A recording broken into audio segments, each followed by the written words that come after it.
elecciones, mandato presidencial renovado como era de esperar. Vladimir Putin intenta y logra aprovechar cada oportunidad. Ahora han sido los meses de baja en la ayuda militar por parte de Estados Unidos a Ucrania y así, en el frente de Donetsk y también en la ciudad de Kharkov, las fuerzas rusas han avanzado. Pero ya el bloqueo del Parlamento norteamericano ha terminado y más de $1.000 millones en armas y asistencia van a fluir en los próximos meses. En ese contexto, Putin ha iniciado una purga del Ministerio de Defensa y se renuevan las dudas de si en verdad Moscú quiere terminar la guerra o solo aprender a que su economía conviva con ella. Hoy vamos a tener un programa especial en Conexión Global Prime. En estudio nos van a acompañar en dos momentos distintos. Primero, David Gallagher, ex embajador de Chile en Londres, experto en historia y literatura rusa, y Sergio Fajardo, el conocido ex alcalde de Medellín y ex candidato presidencial. Porque vamos a hablar de Rusia y de Colombia. ¿Qué pueden tener en común ambos temas? Más de lo que se cree. En un mundo en conflicto por Gaza y por Ucrania y por tantos lugares más, el gasto militar aumentó el 2023 7%, el incremento más alto desde 2008. El mundo ha gastado 2,4 millones de dólares en guerra. Y cada peso gastado en armas es uno que se añora en inversión social, en salud, en seguridad, en educación. Que el Estado no retroceda es clave para que no avancen el crimen organizado, la corrupción y la inseguridad. Comienza Conexión Global Prime.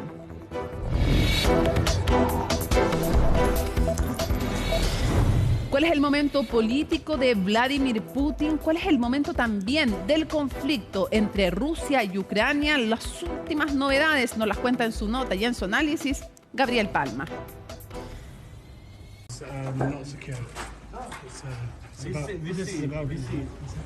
La región ucraniana de Kharkov nuevamente está bajo el asedio ruso. Los intensos bombardeos y el rápido avance de las fuerzas del Kremlin han obligado a miles de civiles a evacuar. La situación es extremadamente difícil. El enemigo está tomando posiciones en las calles de la ciudad de Vovchansk. Hoy es 15 de mayo y los combates activos continúan.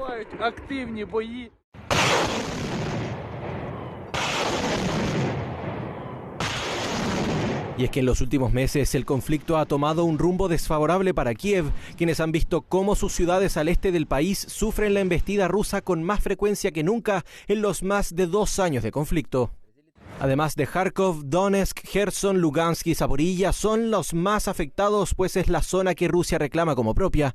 Y junto con el recrudecimiento de los ataques, el discurso del Kremlin también tomó un rumbo más drástico.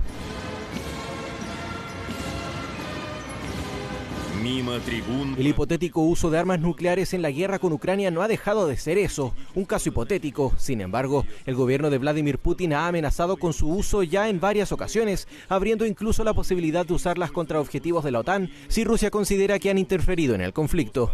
Se habla de la posibilidad de enviar contingente militar de la OTAN a Ucrania, pero recordemos el destino de quienes alguna vez enviaron su contingente militar contra nuestro país. Tenemos armas que pueden alcanzar objetivos en su territorio y significaría la destrucción de la civilización. Amenazas que se condicen con el anuncio realizado por el Kremlin de ejercicios con armas nucleares tácticas, generando el rechazo de la propia OTAN por lo que ellos califican como provocaciones. Sin embargo, el mensaje del gobierno ruso se contrapone con las decisiones administrativas que ha tomado en torno a la guerra. El pasado 12 de mayo, Vladimir Putin anunció la remoción del entonces ministro de Defensa Sergei Shoigu, hombre clave en el desarrollo de la guerra, por un civil, el economista Andrei Belousov. La tarea que tenemos es compleja. En primer lugar, implica la optimización de los gastos militares, lo que no significa recortes infundados. Y en segundo lugar, el presidente me pidió que la economía militar esté plenamente abierta a las innovaciones. Esto se aplica no solo a las nuevas tecnologías, sino también a la formación de personal y a las nuevas formas y técnicas de gestión.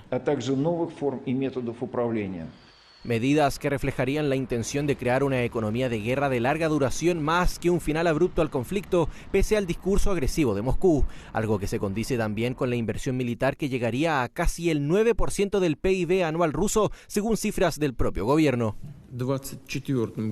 Este año tendremos un gasto combinado en defensa y seguridad de alrededor del 8,7%. Cuanto más eficazmente se trabaje en la línea de combate, mayores serán nuestras posibilidades de resolver este problema pacíficamente.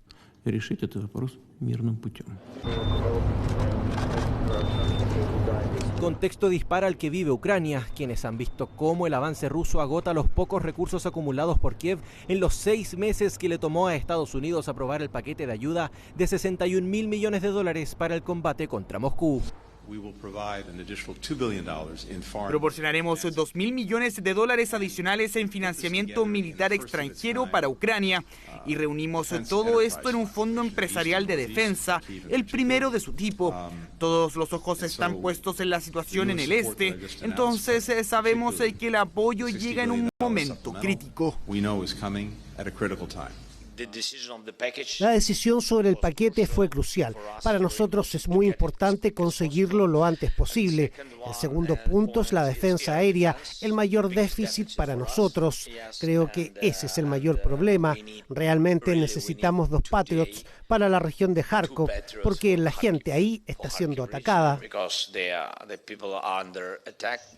Una ayuda que algunos temen que habría llegado muy tarde, puesto que el avance ruso parece cada vez más arrollador, pese a la negativa de Kiev de admitir las derrotas en el este del país a casi 27 meses del inicio de la guerra. Y comenzamos con el análisis en profundidad. Justamente esta materia tenemos un estupendo invitado, nos acompaña aquí en estudio David Gallagher. Muchísimas gracias por estar con nosotros para analizar Rusia en Conexión Global Prime. Muchísimas gracias. Gracias, Mónica. No es necesario decir que empresario, columnista, ex embajador de Chile en Londres entre el 2018 y el 2022. Estudió literatura y filosofía rusa en la Universidad de Oxford, donde además fue profesor de literatura latinoamericana. Así es que tenemos harto que conversar. Esto como anécdota, antes de empezar, ¿usted tuvo de profesora a una nieta de Tolstoy? Bueno, sí, estuve unos meses en París aprendiendo ruso y tuve la suerte de tener esta señora bastante anciana, pero maravillosa, que era nieta de Tolstoy. Sí. Completamente lúcida, buena profesora. Fantástica. Sí. ¿Y de ahí nació como su vínculo, su interés por estudiar sobre Rusia o qué? Sí. Ahí nació y seguí estudiándolo y siempre me he mantenido al día, como he dado clases sobre literatura rusa aquí en Hawái también. Claro. ¿Sí? ¿Habla ruso? Sí. Impresionante. Ya. Y además estudió un tiempo en Rusia, justamente también hizo un intercambio. Ya. Quisiera preguntarle, ¿cómo definiría el momento actual de Vladimir Putin? Bueno, arrasó, entre comillas, en las elecciones. Cosa que era bastante predecible, ¿no es cierto? Bien cuestionada las elecciones. Yo creo que le va muy bien, parece que está con mucha confianza en sí mismo. Ha ido apretando, agarrando más y más poder. O sea, ha cambiado el sistema escolar, los libros de texto, está reescribiendo la historia rusa. O sea, como hay una tendencia totalitaria fuerte. Porque digamos, para empezar, que las elecciones de limpias pocaso tuvieron, digamos, no hay oposición, no hay medios de comunicación libre, observadores. Imposible oponerse. O sea, Navalny, el caso emblemático, ¿no es cierto? Y no, imposible, yo creo que es muy difícil. Además es muy difícil saber lo que está pasando en Rusia porque es muy peligroso ser un corresponsal extranjero en Rusia. Sí. Tú puedes ir 10 años a Siberia, a una cárcel, a un campo de concentración, por criticar el ejército ruso. Entonces, ¿quién va a aceptar el puesto de ser corresponsal en Moscú? Entonces sabemos poco de lo que está pasando. Sabemos poco entonces también de la real popularidad de Vladimir Putin. ¿Cómo saberlo? O sea, parece que yo tengo la impresión que es popular. O sea, conociendo a los rusos, yo creo que les gusta el padre duro, el dictador. O sea, como que Rusia siempre ha sido acostumbrada a eso. Hay un dato que salió en el Washington Post esta semana, que en una encuesta el 66% de los rusos admira a Stalin. Entonces, y Putin obviamente admira a Stalin. Entonces, esta cosa del hombre fuerte es más popular de lo que uno quisiera, ¿no? Quiero, a ver, en este contexto tenemos entonces a un Vladimir Putin reelecto en unas elecciones que pueden ser cuestionadísimas, pero para efectos de afirmar si seguir en el poder, sigue en el poder. Sí. Pero además empieza en paralelo con dos fenómenos que quisiera separar para preguntarle a usted de ellos. Lo primero, y lo veíamos recién en una nota, esta ofensiva en la guerra en Ucrania, que básicamente avanza en Donetsk, pero además en Kharkov, en esta ciudad, y comienza a aprovechar de un fenómeno que es la falta también de armas y de hombres, porque el Parlamento norteamericano tenía bloqueado los fondos, algo que se desbloqueó recién. ¿Cómo ve esa situación, el frente de la guerra? Yo creo que es muy peligrosa para Ucrania. Yo creo que los rusos obviamente han avanzado mucho en los últimos días, las últimas 2 o 3 semanas. Las municiones todavía no llegan. El Congreso americano ha sido bien irresponsable porque le prometió mucho a Zelensky y después no cumplir es terrible, ¿verdad? Entonces, bueno, esos armamentos van a llegar, pero yo creo lo que está haciendo Putin es tratando de remeter lo más posible antes que lleguen esos armamentos de Estados Unidos. Aprovechar esta ventaja. Sí, sí. Y ya lleva varios meses con esa visión, porque en el frente de Donetsk empezó hace un par de meses a avanzar y a arremeter, mientras a los otros se les iban acabando en el fondo las defensas. Además, hay un ambiente de guerra en Rusia impresionante. Si uno lee los diarios rusos, que yo hago a veces, y uno ve fotos. Hay, por ejemplo, una exposición que se llama la Feria de la Victoria, en que están expuestos tanques Leopard y tanques americanos destruidos por las fuerzas rusas.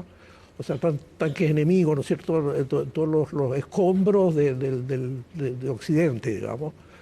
Y hay unas pancartas gigantescas de victoria, vamos a la victoria. Un ambiente de guerra, además en una economía de guerra. Los rusos están gastando mucho.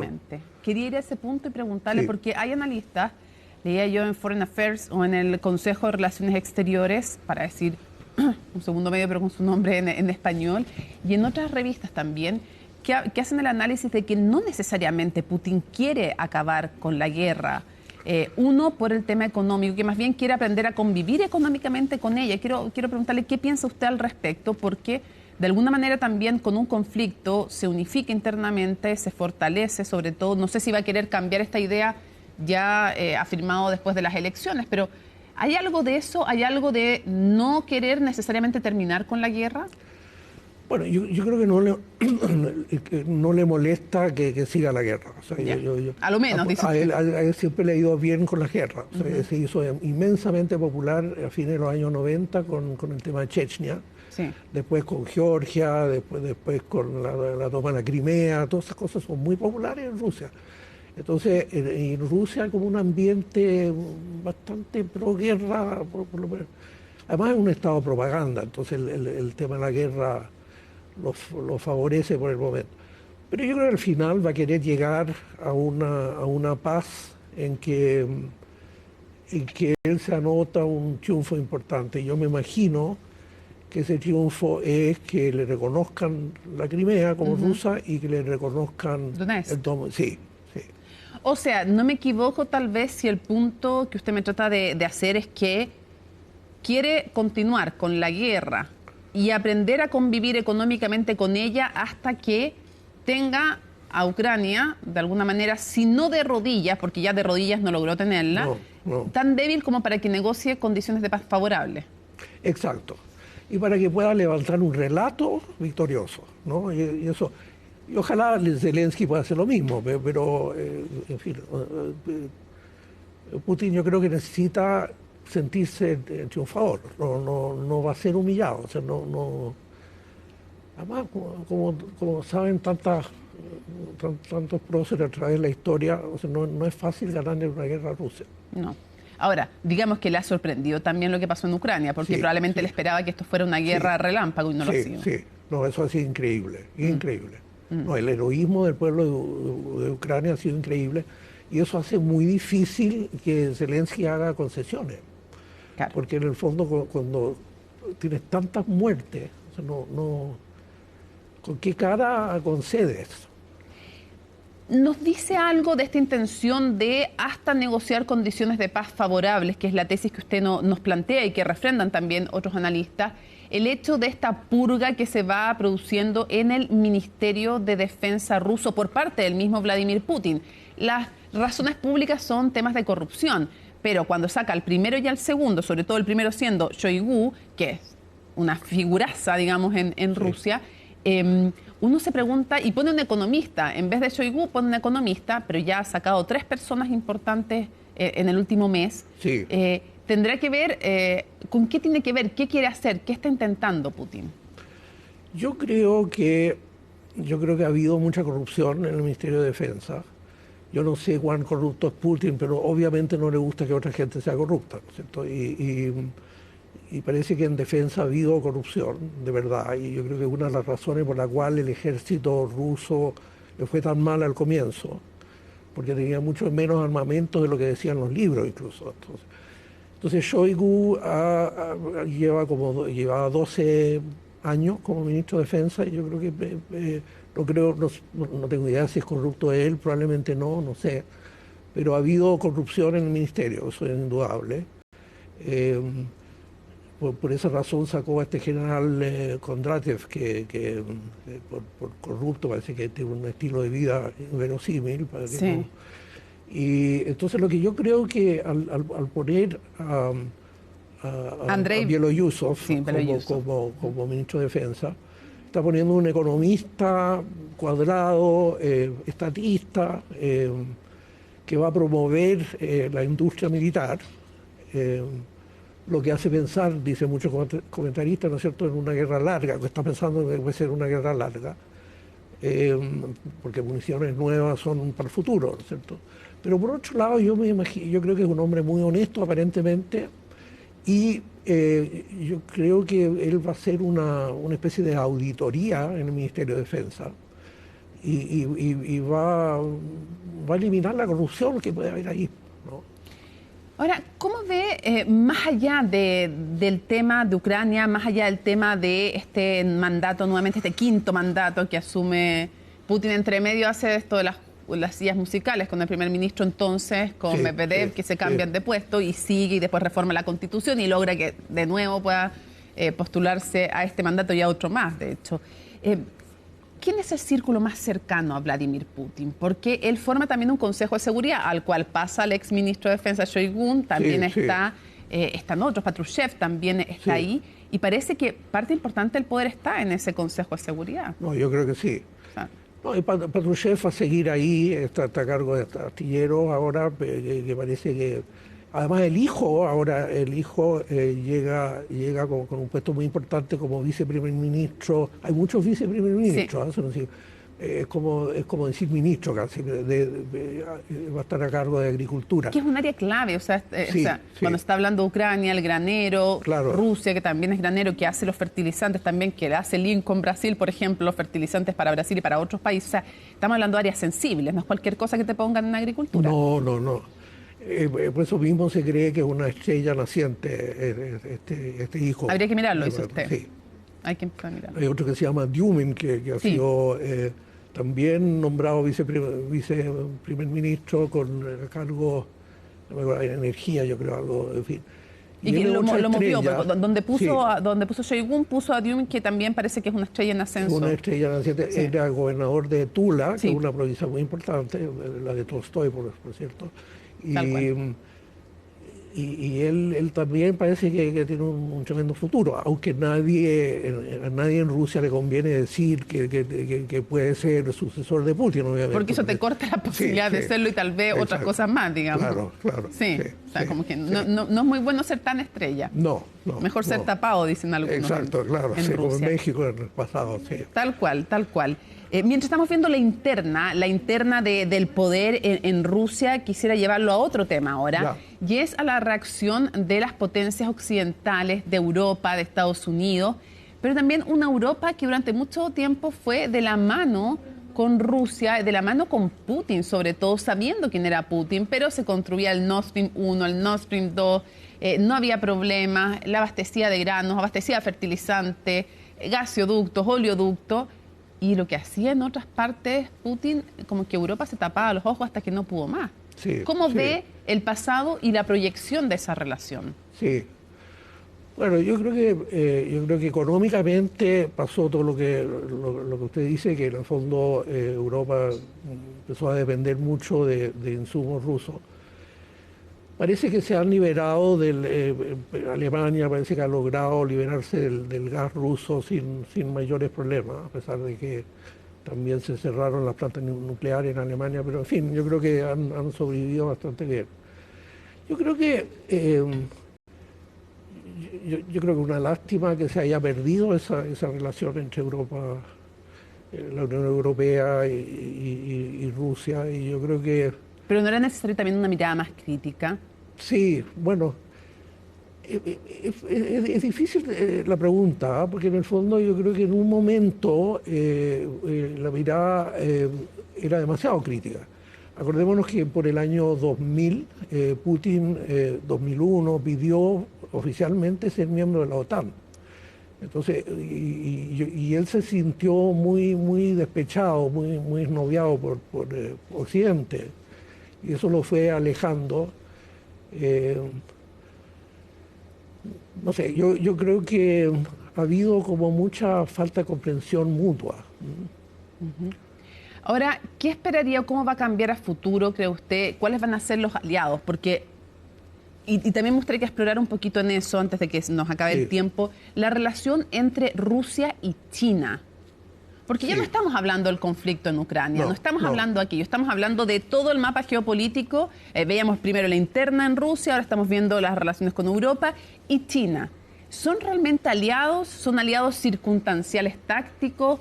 China en algunas cosas se ha retirado un poco en algunos momentos. ¿Cómo ve esa relación entre Rusia y China? Yo creo que para los chinos es una relación de conveniencia, yo creo que para los rusos también, probablemente. También es una yunta de regímenes autoritarios, ¿no es cierto? O sea, sí, en ese sentido tienen afinidad. Hay una enemistad, hostilidad histórica muy grande entre China y Rusia. Yo creo que los chinos probablemente son bastante buena influencia. Yo creo que Putin va a China hoy o mañana, ¿no es cierto? Jueves y viernes están. Sí, mañana y pasado. Sí. Yo creo que los chinos tratan de tranquilizarlo, le advierten en contra de sus amenazas nucleares. Los chinos no quieren saber nada de eso. Pero es una relación que le conviene mucho a los chinos, en el fondo. Y de verdad hay como una especie de internacional antioccidental. Con eso quería cerrar, con su visión sobre cuál es la ideología hoy día de Putin, que sabemos lo que es respecto de reconstruir esta gran madre Rusia, que fue humillada por Occidente en muchos momentos. Pero ¿qué más hay para cerrar con esa idea? ¿Qué hay detrás de la ideología de Putin? Curioso, con los aliados de extrema derecha que tiene, que parte de la izquierda le haga sentido Putin. Eso es curiosísimo. ¿Qué ve usted en la ideología de Vladimir Putin, que es un hombre que se alía con Durban y con otros de extrema derecha? Sí. Mira, parece que la extrema derecha y la extrema izquierda se unen a veces, sobre todo cuando tienen un ribete autoritario. Pero lo que hay en esta ideología, no sé si es performativa o si es de verdad, ¿no? Pero la ideología consiste en una rabia anti-Occidente, de ver al Occidente como una especie de antro de individualismo, de LGBT, o sea, porque hay una cosa muy anti-homosexual en la cosa rusa en este momento, antifeminista, mucha misoginia, o sea, hay ahora proclamas de la autoridad en Rusia que dicen que las mujeres deberían quedarse en la casa y tener 8 hijos por lo menos para repoblar a Rusia. Entonces es una especie de desmodernización, es muy curioso, es como una especie, se ha hablado de una sharia ortodoxa, o sea, de la iglesia ortodoxa. El patriarca Sergei el otro día dijo, cuando empezó su nuevo mandato Putin, que ojalá gobernara hasta todo el resto del siglo, ¿no? Hasta el 2000 siempre. A lo mejor está esperando un milagro, ¿no? Que Putin no muera. Entonces una cosa, una especie de misticismo de la iglesia rusa, anti-individualismo, o sea, Rusia tiene una especie de genio colectivista que fue desvirtuado por los comunistas, pero ahora con la iglesia va a florecer como nunca, y eso se remonta a las comunidades rurales del siglo XIX. En fin, hay ahí y como le digo, una cosa muy antioccidente, y la verdad es que con eso han logrado convencer a muchos otros países, o otros países que le dan el beneficio de la duda, que también tienen una política un poquito antioccidental. O sea, tienen bastante buena relación con la India. ¿Para qué hablar hay un eje duro, ¿no es cierto?, que Venezuela, Cuba, Bielorrusia, Irán, Corea del Norte. Pero después hay un sector más amplio de países que simpatizan bastante con esta cosa antioccidental o antiamericana. Como usted dice, a veces los nacionalismos extremos, la izquierda extrema y las derechas extremas se juntan y encuentran puntas en común. Complejo el mundo que estamos viviendo. David Gallagher, quiero agradecerle que nos haya acompañado hoy día para analizar este tema que es tan relevante, y vamos a estar con otra gran figura también en el segundo bloque de este programa, porque claro, cuando avanza la inseguridad en el mundo nos debe importar a todos. Cuando la guerra además le quita posibilidades al mundo de invertir en temas sociales, obviamente que nos tiene que importar a todas y a todos. Muchísimas gracias por habernos acompañado. Gracias, Mónica. Hacemos entonces una pausa. Al regreso vamos a estar con Sergio Fajardo, el ex alcalde de Medellín, un hombre que nos va a hablar de la inseguridad también en América Latina, qué ejemplos exitosos hay, qué peligros, cómo avanza, cómo retrocede también el crimen organizado y la inseguridad en general. Lo conversamos al regreso en Conexión Global Prime.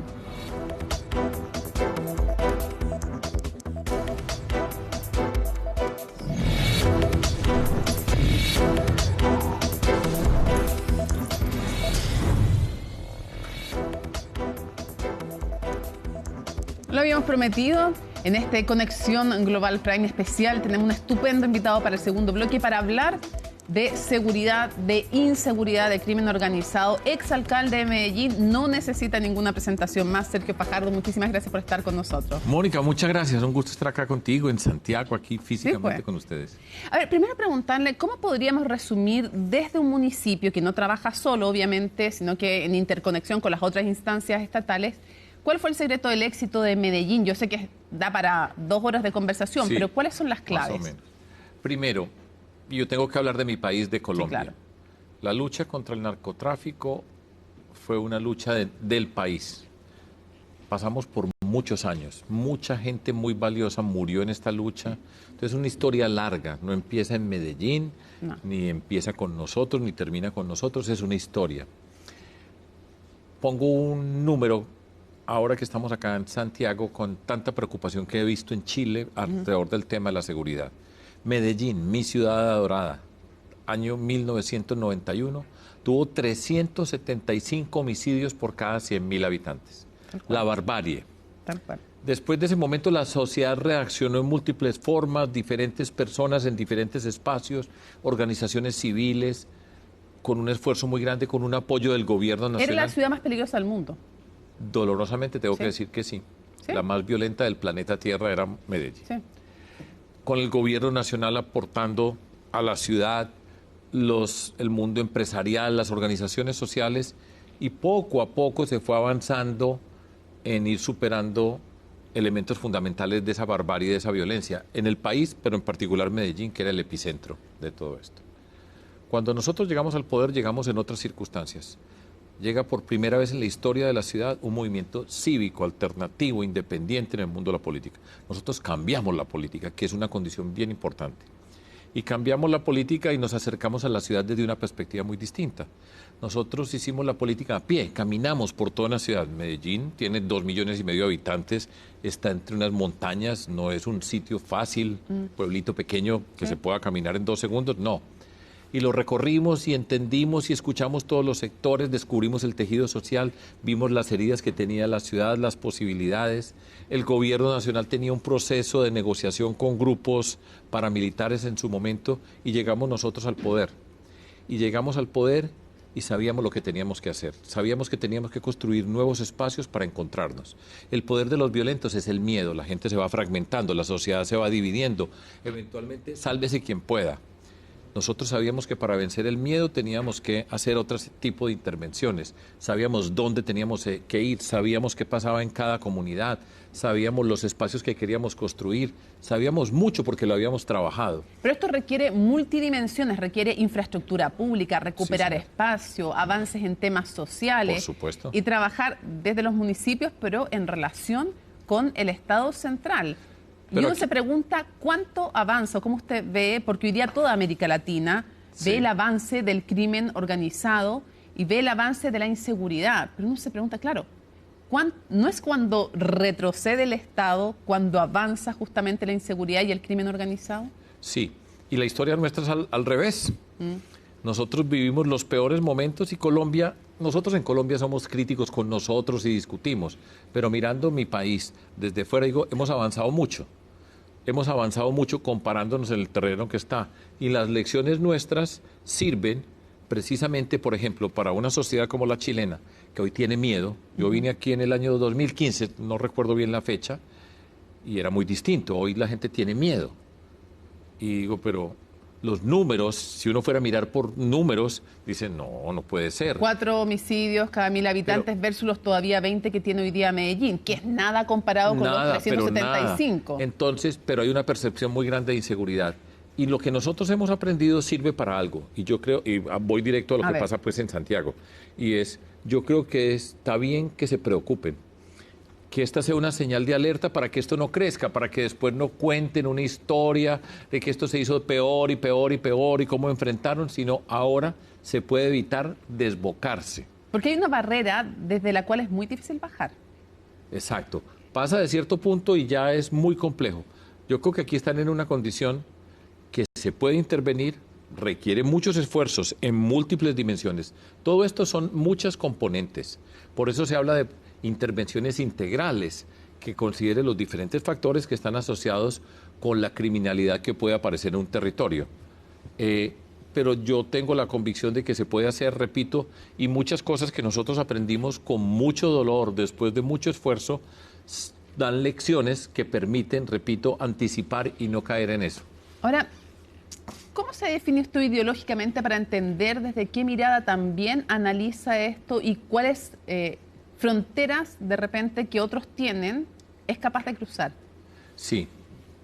Voy a hablar en plural. Nosotros construimos un movimiento cívico independiente alternativo. Y nosotros construimos algo inédito en el contexto de la política en Colombia y yo creo que en muchas partes del mundo.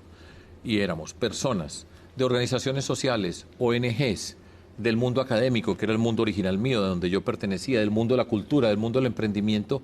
Nosotros empezamos a hacer política para una ciudad. Nosotros no teníamos una receta ideológica que nos decía, lo que tiene que hacer es esto. Pero hoy día usted se definiría como opositor o como partidario del gobierno de Petro. Yo creo que el gobierno de Petro es un mal gobierno. Y creo que el gobierno del presidente Duque era muy mal gobierno. Y nosotros somos una alternativa distinta en el sentido de que consideramos que Colombia tiene que cambiar y hay necesidades urgentes y sociales. Pero se puede hacer de una manera muy diferente. Empezando, por ejemplo, con la lucha contra la corrupción, que ni el uno ni el otro hicieron. Entonces, nosotros somos distintos, entendemos los problemas, planteamos, repito, no tenemos una receta, una ideología que nos dice qué tenemos que pensar.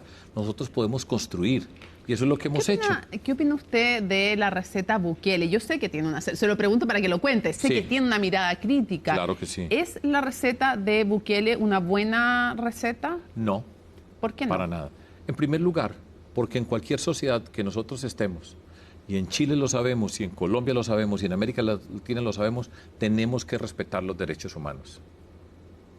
Y yo entiendo los problemas, y entiendo lo que ha pasado en El Salvador, y entiendo que unas personas sienten alivio, y entiendo que muchas personas en Colombia, acá, quieren ser los Bukele o las Bukele de acá, pero eso no es una solución. Es muy popular. Sin duda. Renta. sin duda que es popular y es sin duda que renta, pero no es correcta y hay que lucharla y explicarla. Explico un poco más. Si tú capturas y el 1% de la población chilena y los metes en una cárcel, o mejor dicho, recoges todos los jóvenes, estoy exagerando, pero pues para que me entiendan, y los pongo en la cárcel, se acaba el delito, sí, porque no hay quien lo cometa. Pero si usted tiene 100 personas y de esas 100 que puso allá adentro hay 50 que no tienen nada que ver con eso, pero alivia el problema, no es una solución. De hecho, estar en la cárcel, las cárceles, y eso es parte del problema que nosotros tenemos, son espacios para educarse en la criminalidad. Esas personas de allá van a salir, a no ser de que decían alguien que decía fuera de eso hay que matarlos, porque no falta el que diga ese tipo de cosas. No puede ser. Repito, yo entiendo el alivio porque estaban sufriendo. Es que no es injusto que la comunidad, y muchas veces los más pobres son los que más sufren con todo esto. Entonces ese sufrimiento se alivió, pero es un alivio temporal y nosotros tenemos que insistir en que se puede trabajar, se puede articular la policía, la fiscalía, la investigación, luchar contra la criminalidad, hacer los programas de prevención social que son fundamentales, hacerlos simultáneamente y no caer en ese espacio. Además, puesto pues esto a un lado, entender el contexto de cada lugar. El problema de El Salvador es muy distinto al de Chile, para decirlo. El Salvador es un país pequeñito, Chile es extensísimo, flaco pero largo. Es pequeñito y el problema ya no era el narcotráfico. No, eran las pandillas. Son las pandillas, que es de otro contexto social, otras circunstancias. Entonces, digamos pues que hay que entender esas diferencias. Sergio, pero quiero insistir, no es un buen modelo, así sea popular, así suene atractivo, así alivio por momento que yo entiendo, pero nosotros tenemos que buscar otros alivios. Usted hablaba también de los inocentes que están en la cárcel, en El Salvador. Tú eres la mamá de un muchacho que se desapareció de tu casa y nadie te da razón, pero están dichosos todos los otros. ¿Y por qué? Eso nos toca a nosotros. Yo entiendo, repito, el malestar, y entiendo, pero esto se tiene que hacer y se puede hacer bien hecho y no tenemos que ser presas, pues estar atrapados en esas soluciones de fuerza, de gritar, de decir, se puede.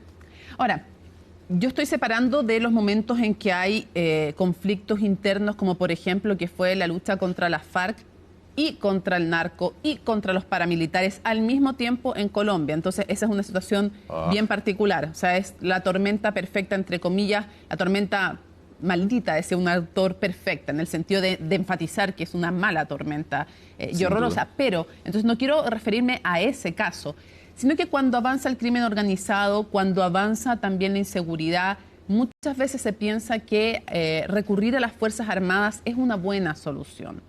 Y algunos dicen en todo, en seguridad en todo y con todo, y otros dicen no, en verdad que es la solución que se ha llegado a Chile, más bien en ciertas cosas específicas, infraestructura crítica, el tema de las fronteras con mayor énfasis. ¿Qué opina usted? ¿Son las Fuerzas Armadas, recurrir a ellas, una buena solución? Mire, hay casos extraordinarios donde uno puede decir, necesitamos, por alguna razón extraordinaria que se desbordaron muchas cosas, necesitamos un papel adicional, pero en principio no. Ahora, las Fuerzas Armadas pueden contribuir con inteligencia, que es parte fundamental de todo esto, porque estos son unas redes criminales que tienen múltiples tentáculos. Esto no es un alcalde o una alcaldesa en un lugar resolviendo el problema del narcotráfico y la criminalidad que nosotros tenemos. En Chile hay microtráfico. En Chile se consume mucha marihuana, se consumen drogas. Este es un mercado que tiene su propio valor. Pero en adición a eso van creciendo otro tipo de delitos, la extorsión, aparece el sicariato en ciertos momentos. Entonces se necesita mucha inteligencia y las fuerzas militares tienen inteligencia, tienen capacidad y pueden ayudar en esto. Pero yo creo que este es un tema que va en Chile. Carabineros, policía de investigación, que son instituciones fuertes en Chile, no son cosas menores, y en Chile tienen una buena acogida en términos generales, con altibajos, pero han sido respetadas, digamos, en estos tiempos. Y eso se puede hacer con jueces especiales, con política criminal. Y por eso es donde yo voy a cada alcaldía. ¿Quién conoce mejor el territorio que un alcalde? Lo conoce mejor que cualquiera. Y esa alcaldía tiene la capacidad de identificar dónde están los sitios problemáticos, dónde están esos jóvenes vulnerables, que son jóvenes que tienen la puerta abierta para entrar al mundo de la criminalidad, de la ilegalidad. Entonces ahí se pueden mezclar las dos cosas. Ahora, el tema político se convierte en un problema. Ya, es que ahí quería ir. ¿Por qué se lo digo? ¿Cuál es el incentivo a veces perverso en los sistemas políticos, no solo en Chile, en América Latina, sí, claro, con un parlamento que si no es del signo político del presidente y no tiene mayoría, es difícil que tenga incentivos para colaborar. Es cierto. Con fragmentación también, que es otro de los males cada vez más comunes en el continente, con partidos políticos débiles. Entonces, y eso mismo se puede repetir a nivel de alcalde. El alcalde trabaja distinto con el gobierno muchas veces, si es que es del mismo signo político que si no.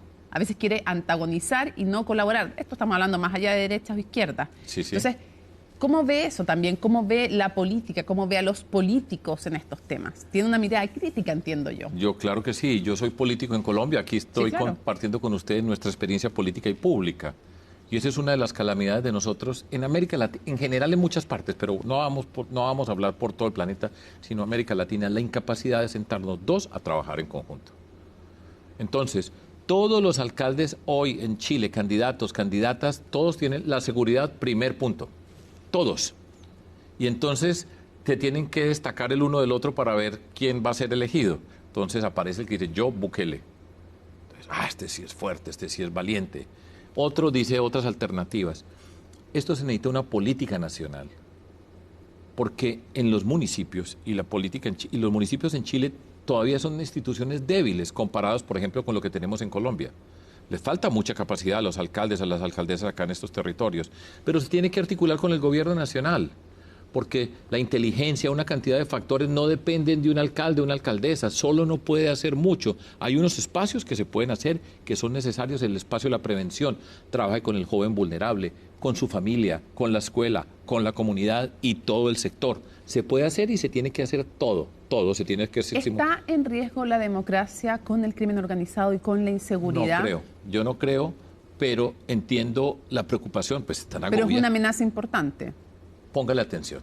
Mire, yo trabajo en México, que es mi segundo país, soy profesor en el TEC de Monterrey, un país que yo quiero muchísimo.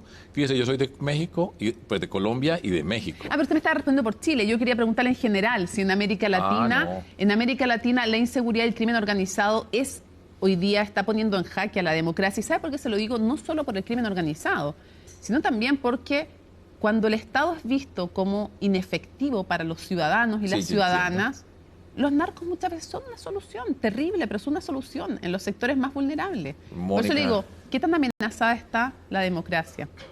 Está claro. Hay una encuesta global que se llama el Latino Barómetro, que seguro ustedes la han estudiado acá, y cada vez menos gente dice, yo prefiero seguridad a cambio de democracia.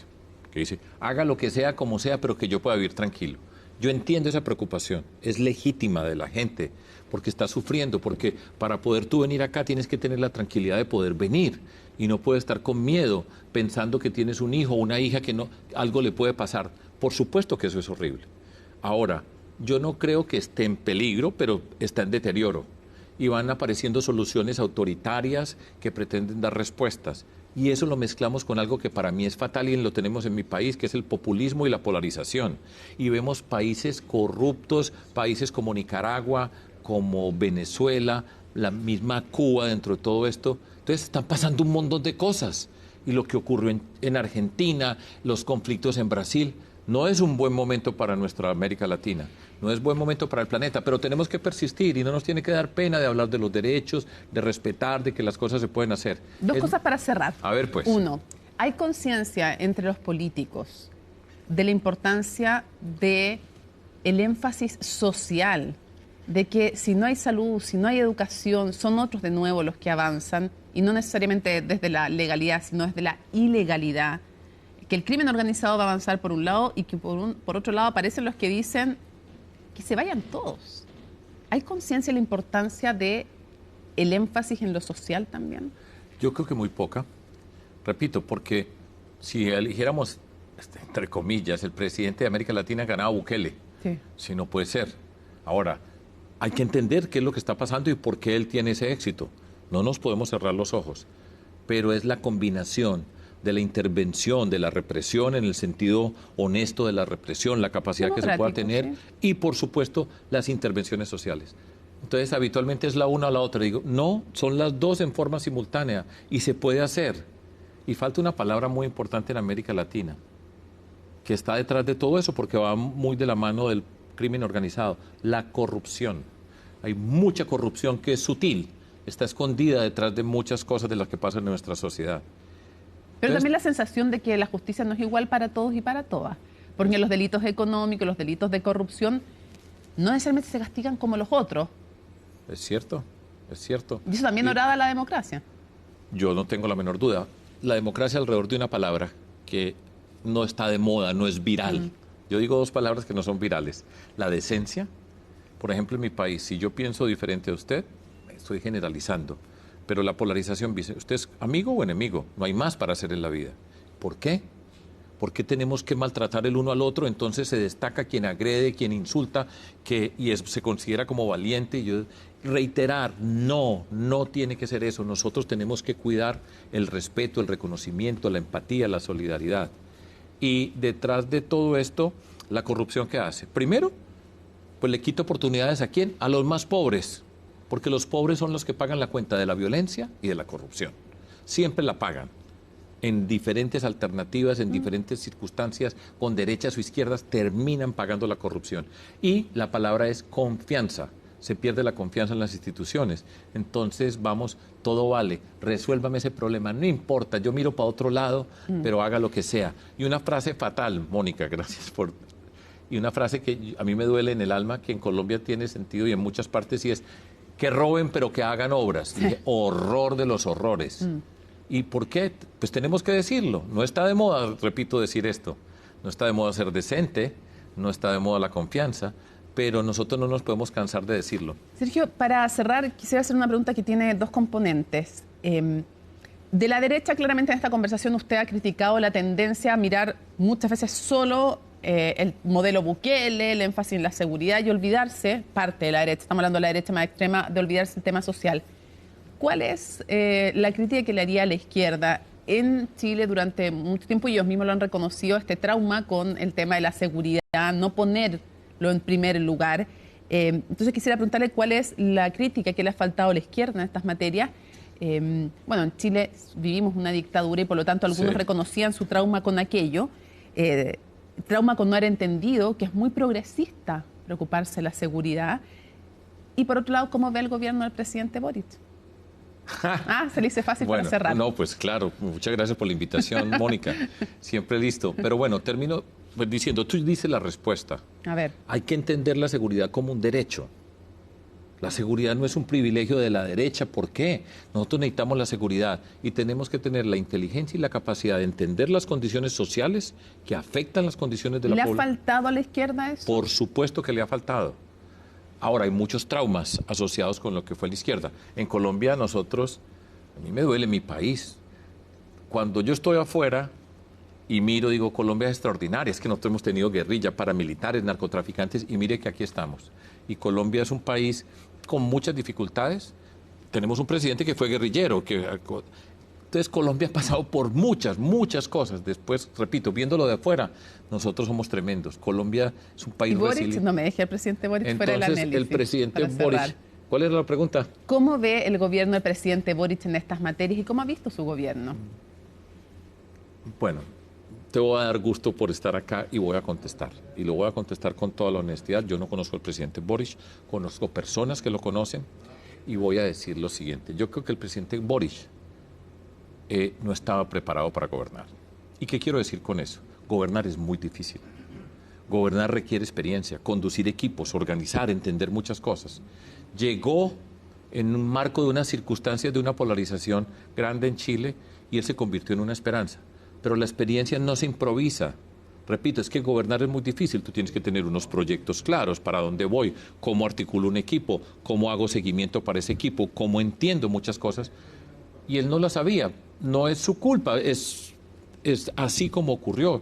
Y ahora está acompañado de personas que han tenido experiencia, que han manejado el Estado, muchos de los que despreciaban en su momento y hoy están ayudando, ¿sí? Yo, por ejemplo, he admirado profundamente a Ricardo Lagos y a Michelle Bachelet. Me parecieron muy buenas personas en el ejercicio del poder, para poner dos nombres. Entonces yo pienso eso del gobierno del presidente Boric. Eso significa que el costo del aprendizaje es muy alto, porque son 4 años, ya lleva 2.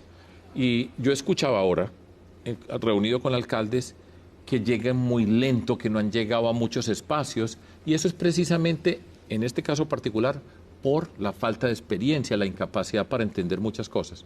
Eso es lo que yo pienso del presidente Boric. En el contexto internacional, sí, claro, yo lo he visto una persona razonable, muy diferente al presidente de nosotros, que de hecho el presidente Boric en su momento dice, yo no comparto con él eso, que él admira al presidente Petro. Yo no puedo creer, pero bueno, cada quien admira a quien quiera y es legítimo tampoco. El hecho de que yo no lo admire no significa que nadie lo pueda admirar, ni más faltaba. Eso es lo que yo pienso. Perfecto. Trabajen juntos, únanse alrededor de estas cosas. El tema de la seguridad es para unirlos. Debería hacerlo, perfecto. Sergio Fajardo, muchísimas gracias. Nos hubiéramos quedado conversando muchísimo rato más, pero el tiempo vuela. Quiero agradecerle muchísimo que nos haya acompañado en Conexión Global Prime y seguro que en el futuro vamos a volver a tener oportunidad de conversar. Seguro, y muchas gracias, CNN, a ti, Mónica. Ya en más de una oportunidad me han llamado. Pues. Siempre lo hago con mucho gusto, a pesar de que me hacen unas preguntas muy difíciles para despedirme, pero lo digo con todo el cariño y con todo el respeto. La labor del periodismo siempre. Claro mirar las cosas que cuesta más mirar. Muchísimas gracias por habernos acompañado y ustedes, por supuesto, sigan en compañía de CNN Chile.